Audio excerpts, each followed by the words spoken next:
strawberry கண்ணே விண்வெளி பெண்ணே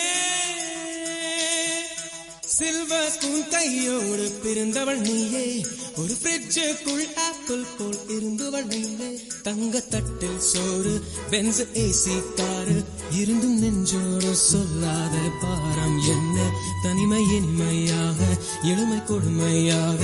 உனது கண்ணோடு சொல்லாத சோகம் என்ன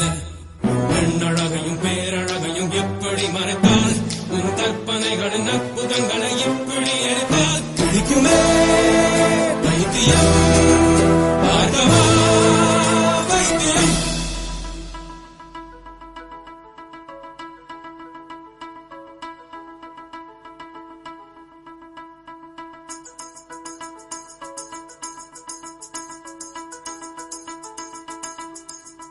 பழைய பைத்தியம்